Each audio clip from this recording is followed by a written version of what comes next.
Hey Storyboarders, I want to ask you a question.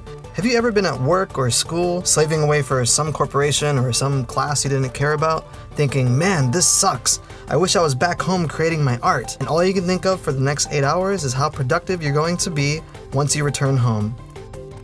Then at home, rather than create your art, your mind wanders elsewhere, and your free time is spent checking social media, watching TV, playing a video game, eating leftovers, watching TV, checking social media, eating a snack, playing another video game, and then falling asleep. Only to have everything repeat exactly the same the next day, and before you know it, your art project stalls and goes nowhere. If this has happened to you, you're encountering a very real and destructive force that keeps you from being your creative best. But hope is not lost. There's a great book out there that has a ton of valuable advice. It's called The War of Art by Steven Pressfield. It's a really insightful read on the creative process and its number one enemy called resistance.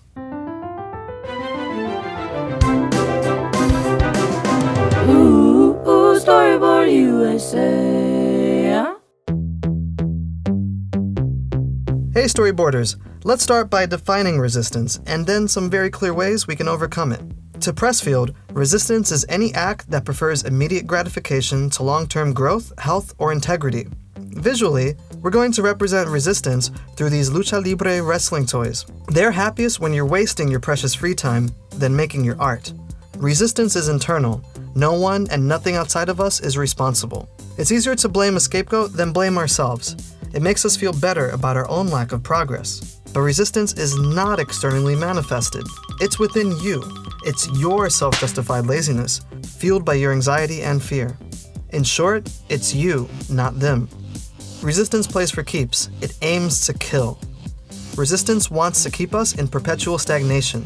And for an artist, stagnation means the end of creative growth. If you don't grow, you wither away, as does your talent. You will die at the hands of resistance itself. Resistance never sleeps. The battle is fought anew every day. Resistance is not some sort of difficult boss battle that you fight once and then live happily ever after. Unfortunately, it will be with us for the rest of our creative lives, and every day, you have to confront it. I know what you're thinking. Resistance is so overwhelming, why even bother? Why create art when you would rather be doing anything else? Well, it's a good thing that Pressfield has a plan for moving forward when resistance holds you back. Aspiring artists defeated by resistance share one trait. They have not yet turned pro. Your art is not some sort of mundane hobby because you must think of yourself as a professional. We are the CEOs of our own artistic brand.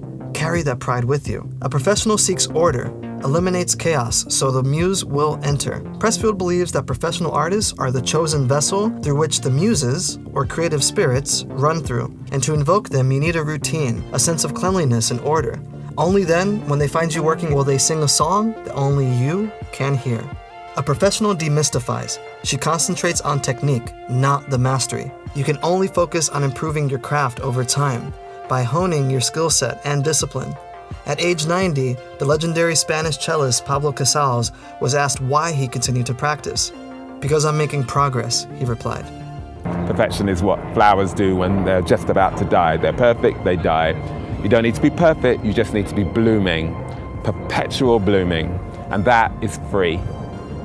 Resistance is fueled by fear. Master our fear and we conquer resistance. Adding on that is another great quote from Pressfield. Are you paralyzed with fear? That's a good sign. Fear is good. Like self-doubt, fear is an indicator. Fear tells us what we have to do. Remember one rule of thumb. The more scared we are of a work or calling, the more sure we can be that we have to do it. I, like most artists, am terrified every time I start a new project. But I know that if I don't do it, I would never know what the final result will be. And so I have to push through, in spite of self-doubt, in spite of laziness, in spite of resistance. Because if I don't create art in my own voice, I am not being true to my calling or to myself. You are an artist. You are a warrior. The battles are rough and plentiful, but it's a war that you must win. It's one thing to study war, and another to live the warrior's life. Thank you for joining me, Storyboarders. I'll see you soon. Hey there, William D. Caballero. Thank you so much for checking out this episode of StoryBored USA. If you like what you saw, please hit the subscribe button below and tell all your friends about this show. We're coming back with many more episodes that explore the creative process in an effort to help you, the viewer, understand the power of your creative voice. So thank you so much, guys. Take care, and I'll see you next time.